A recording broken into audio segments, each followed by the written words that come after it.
Em nome do Pai, do Filho e do Espírito Santo. Amém. Reflexão do dia 1º de abril de 2025, quarta semana da Quaresma, terça-feira. Santo do dia, São Ludovico Pavoni. Doou-se total e concretamente pelos jovens. Ludovico Pavoni nasceu em Brescia, na Itália, no dia 11 de setembro de 1784. Primeiro de 5 filhos, ele viveu em um tempo de mudanças políticas sociais. A Revolução Francesa, 1789, a Revolução Jacobina, 1797, a dominação napoleônica, com suas diversas denominações, e, enfim, desde 1814, a dominação austríaca. Todas essas revoluções e dominações com forte influência contra a Igreja Católica. A política de Ludovico Pavoni, ordenado padre em 1807, foi sempre e unicamente a do amor, renunciando às fáceis perspectivas de carreiras eclesiásticas, soube doar-se com generosa criatividade a quem tinha mais necessidade, os jovens, e entre esses, os mais pobres. Para eles, abriu o seu oratório em 1812. A sede pela salvação das almas habitava o coração de São Ludovico Pavoni. Senhor, que o nosso coração seja incendiado pelo ardor evangelizador. Dai-nos o teu Espírito Santo com cada um de seus dons. Amém. São Ludovico Pavoni, rogai por nós.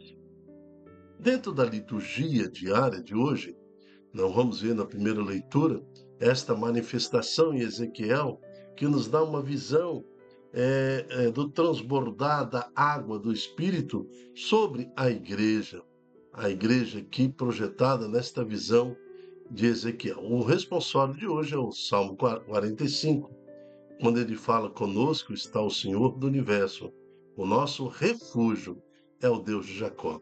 Novamente, nós vamos ver em destaque no Salmo a igreja. E no Evangelho, a cura daquele homem paralítico. Então, Jesus busca numa região pagã, numa condição pagã, quase que um templo pagão, né? Que era aquela piscina, mas Jesus busca ali curar e libertar o homem na sua condição mais miserável possível. Então, toda essa manifestação que Jesus age e atua pela igreja. Então, a liturgia de hoje nos traz essa realidade. Vamos ouvir com atenção a palavra de hoje.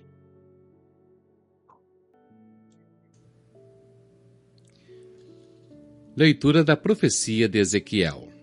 Naqueles dias, o anjo fez-me voltar até a entrada do templo, e eis que saía água da sua parte subterrânea, na direção leste, porque o templo estava voltado para o oriente. A água corria do lado direito do templo, a sul do altar.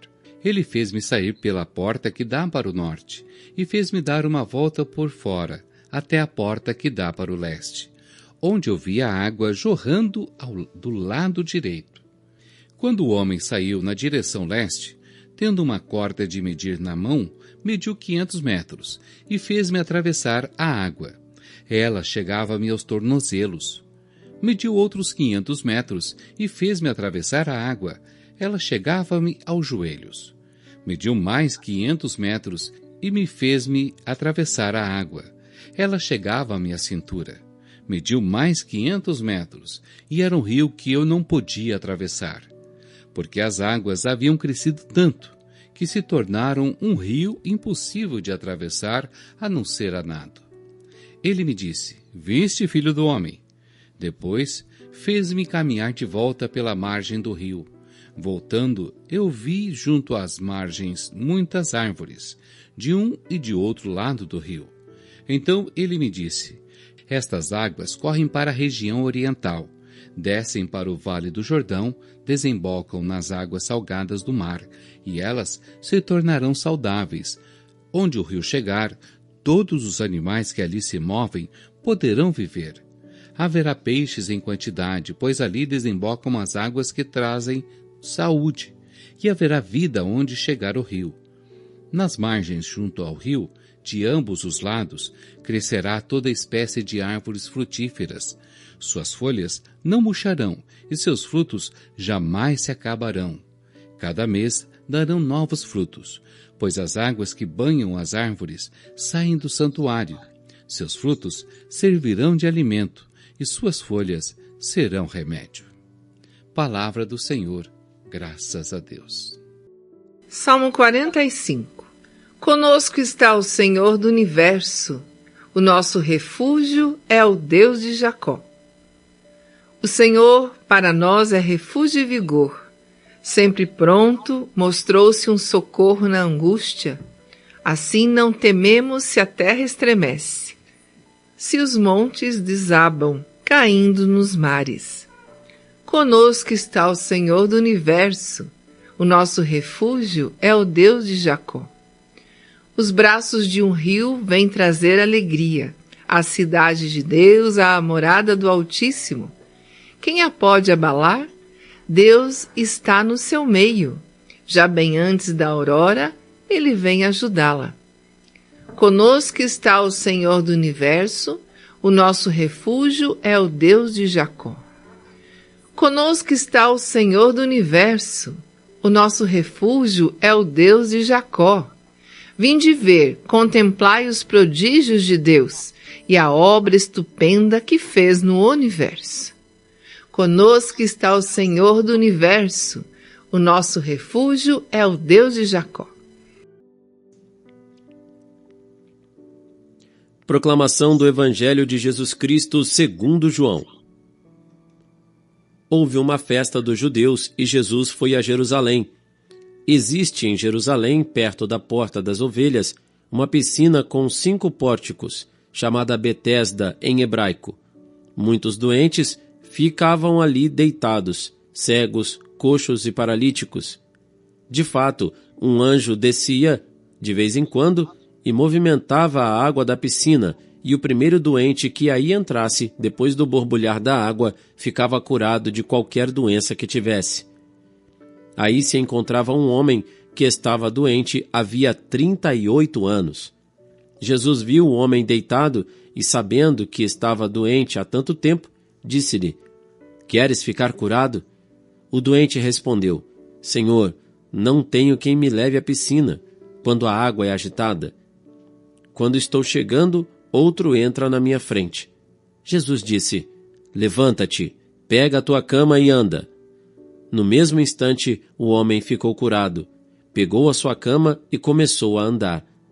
Ora, esse dia era um sábado. Por isso, os judeus disseram ao homem que tinha sido curado: É sábado, não te é permitido carregar tua cama. Ele respondeu-lhes: Aquele que me curou disse: Pega a tua cama e anda. Então lhe perguntaram: Quem é que te disse: Pega a tua cama e anda? O homem que tinha sido curado não sabia quem fora, pois Jesus tinha se afastado da multidão que se encontrava naquele lugar. Mais tarde, Jesus encontrou o homem no templo e lhe disse: Eis que está curado, não voltes a pecar, para que não te aconteça coisa pior. Então o homem saiu e contou aos judeus que tinha sido Jesus quem o havia curado. Por isso, os judeus começaram a perseguir Jesus, porque fazia tais coisas em dia de sábado. Palavra da salvação. Glória a vós, Senhor. Então nós temos que entender a perspectiva dessa cura. No templo, em Jerusalém, tinha a porta lá das ovelhas e tinha uma piscina com 5 pórticos, chamado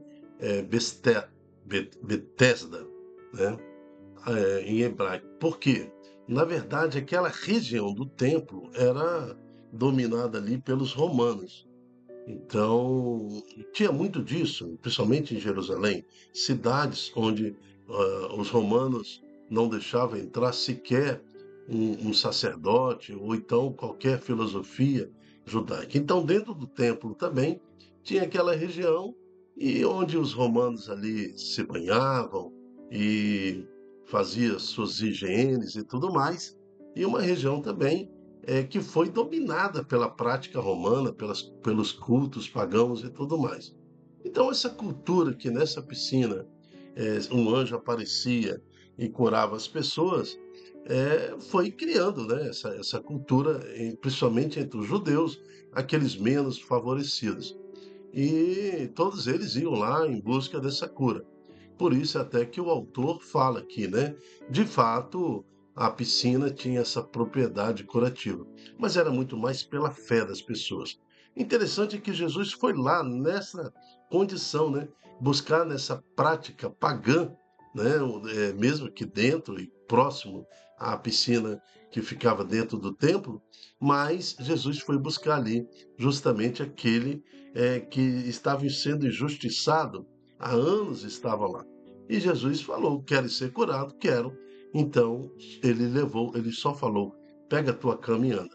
Então daí para frente, a cura daquele homem já não é mais o foco da questão aqui, e passa a ser o fato do homem estar andando com a cama em dia de sábado no templo, né? Então começa: quem te disse que pega a tua cama e anda? Ele responde: a pessoa que me disse pega a tua cama e anda, eu não sei o nome. Então, o fato de pegar a cama e andar que passa a ser a questão aqui de disputa. Então, às vezes nós nos perdemos nas questões tão básicas, né? A questão básica aqui é a cura daquele homem, a libertação daquele homem. Mas aqueles que questionam aquele homem que anda com a sua cama, eles são legalistas, eles querem discutir a lei e não a cura. Eles querem discutir a impiedade da lei, porque a lei, pela lei, ela pode levar o homem a realmente a perda da sua salvação. Se você quer praticar a lei, você despreza totalmente o sacrifício de Jesus, né? Mas aquele homem, ele encontra Jesus novamente no pórtico. E Jesus fala: fostes curado, não pecais mais, não peques mais, né? Para que não complique mais a sua vida diante da salvação. Então é isso que nós temos que ter como igreja. Os padres, os bispos, o Papa, os diáconos e todo o corpo que trabalha em favor da igreja, pastoral, movimento, serviços, nós temos que ter essa piedade, esta misericórdia, um coração acolhedor e não ficarmos presos, né, a todo um ordenamento de leis, preceitos que podem, a primeiro tempo, afastar as pessoas. Ninguém vai ser inserido na igreja antes de ser acolhido, preparado e promovido.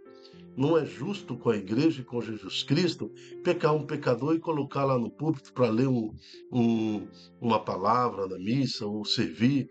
Lógico que a pessoa tem que passar por toda uma preparação, uma adaptação, né? E tirar esse resquício de vida pagã, assim como este homem que foi curado. Vai, não peques mais. Ou seja, ele está pecando, ele está numa prática pagã, né? Ele está numa prática que contraria as verdades de Deus, mas Jesus foi lá e acolheu, preparou e promoveu aquele homem. Agora sim, Jesus está falando para ele: você agora está inserido na graça de Deus. Vai, não peques mais. Esse homem passa então a ser testemunho de Jesus. É assim que devemos fazer. A igreja é acolhedora, abrangentemente acolhedora, mas ela não admite o pecado. Ela não admite, embora acolha o pecador, ela tem que libertar esse pecador da condição pecaminosa, principalmente pública, para que então ela seja inserida no amor, na comunhão com a igreja. Então, acolhemos a pessoa do jeito que ela está. Agora, a comunhão, né, é para os convertidos. Então, nós temos que ajudar essa pessoa, libertando da cama, da prisão, pega sua cama e anda, para então praticar a comunhão com aquela pessoa. É isso que nos fala a primeira leitura em Ezequiel, que nos mostra esta visão da igreja, dessa água que é derramada pela igreja, purificando todo o universo. E também há aqui uma profecia literal, né? Porque realmente está acontecendo. Se você pegar hoje do Templo de Jerusalém em direção ao Mar Vermelho, nós vamos ver aí que descobriram um rio subterrâneo e toda essa água está fazendo de volta a vida naquela região.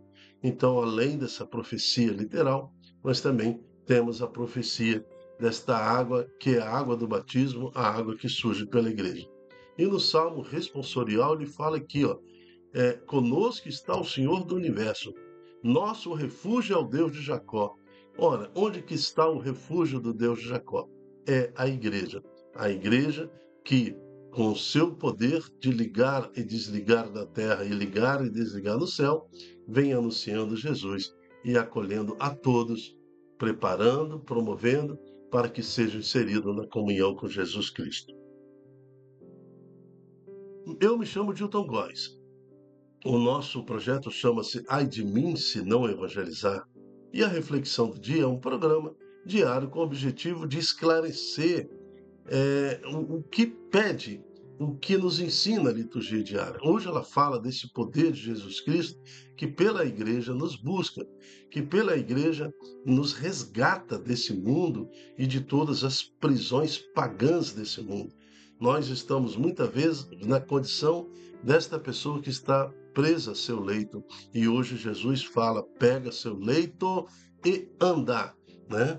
Então, que nós possamos juntar a voz da igreja por Jesus Cristo e resgatar todas as almas perto de nós, como fez o santo de hoje, né? São Ludovico Pavone. Tantas coisas para ele desistir, tantas revoltas, né? Ao lado dele para ele desistir, mas esse homem continuou evangelizando e trazendo as almas para Jesus Cristo.